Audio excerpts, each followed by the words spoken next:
Russia said Monday that Ukraine had struck and damaged a third bridge in Russia's Kursk region. As Ukrainian President Volodymyr Zelenskyy said, creating a buffer zone in Russian territory is the final goal of his country's incursion. Eun-jin reports.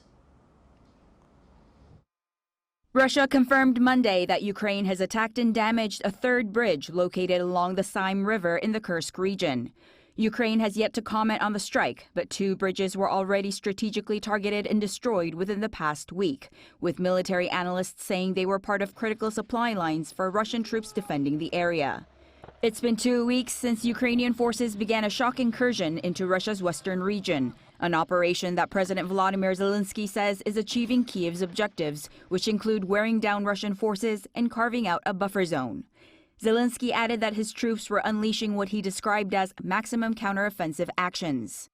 Russia's emergencies ministry reported that more than 121,000 people had been evacuated from 9 border districts in the Kursk region. Zelenskyy said Monday that while Ukraine's allies have supplied long-range weapons, they have also imposed restrictions prohibiting the use of weapons deep inside Russia. He urged allies to loosen curbs so that the Russian invasion could be halted.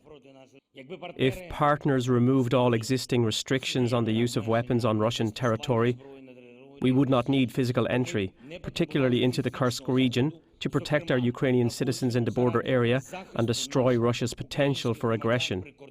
However, for now, we cannot use all the weapons available to us and destroy Russian terrorists where they are. Such restrictions were put in place to avoid crossing red lines set out by Russian President Vladimir Putin. But Zelenskyy urged allies to be bolder in supporting Kyiv.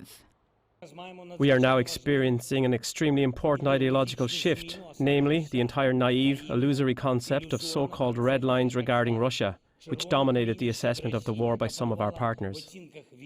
Zelenskyy also said on Monday that Ukraine now controls over 1,250 square kilometers of Russian territory, including 92 settlements. As Ukraine demands a full withdrawal of Russian troops before any sit-down for peace talks, Russian presidential aide Yuri Yushakov said that the latest incursion has pushed the prospect of any such talks further away. Meanwhile, despite the war at home, Russian President Vladimir Putin departed on Monday for a 2-day visit to Baku to uphold Moscow's historic role of mediating peace negotiations between Azerbaijan and Armenia. Eun-jin, Arirang News.